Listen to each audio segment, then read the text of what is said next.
So, ito na po guys ang aking finished product ng aking ginataang langka. Yan, yummy yummy. Yan, napakasarap yan guys. Nilagyan ko po siya ng sili. Yan, hintayin ko na lamang guys na magkaroon ng medyo mantika yung ating kakanggata para mas masarap po. Maraming salamat sa inyo lahat sa panonood ng aking video. Followers, friends, thank you so much. God bless you all. Yan, good morning everyone. Samahan niyo ako guys. Magluluto tayo ngayon ng ating ginataang langka with crabs. Yan. Lalagay na natin guys dahil kumulo ng ating unang gata. Lagay na po tayo ng asin para dire-diretso. And then ilalagay na po natin guys ang ating langka.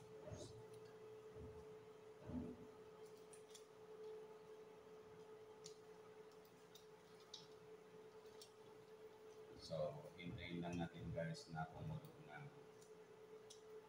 30 to 45 minutes po. Guys. So, nilagyan na natin to guys ng sibuyas at syempre hindi mawawala guys ang ating luya na isa sa mga aroma ng ating lulutuin. Sa lahat ng aking mga followers, sa lahat ng aking mga manonood ng video, maraming salamat sa inyo lahat. So, hintayin na natin dahil pakukuloon pa po natin ito ating nilulutong gulay na langka.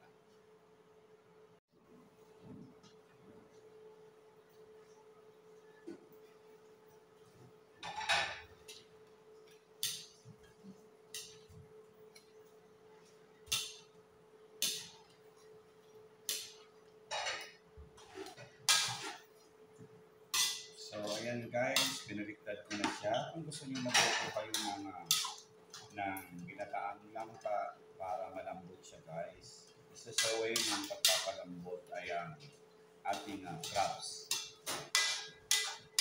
Crabs po ang ginamit ko dito.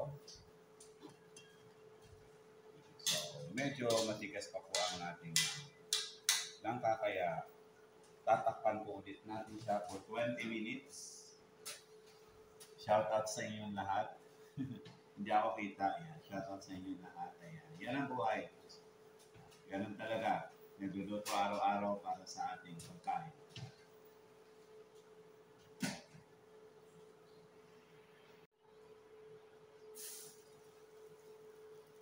Yan. Luto na guys ang ating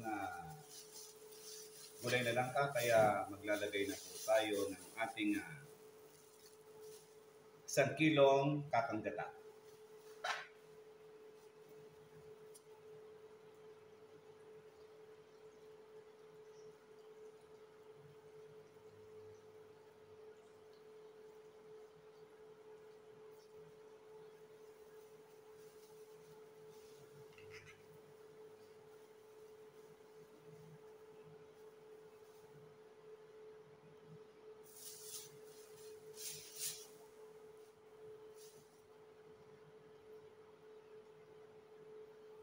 So, hayaan lang natin siya guys na kumulo.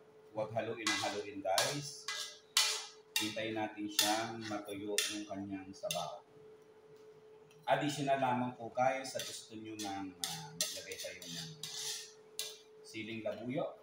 Yan. Ako kasi naglalagay po ako ng siling labuyo para medyo mas masarap.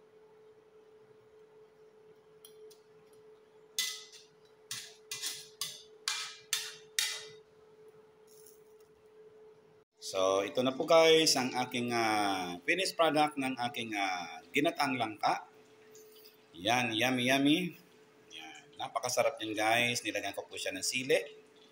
Yan, hintayin ko na lamang guys na magkaroon ng medyo mantika yung ating kakanggata para mas masarap po. Maraming salamat sa inyo lahat sa panonood ng aking video. Followers, friends, thank you so much. God bless you all.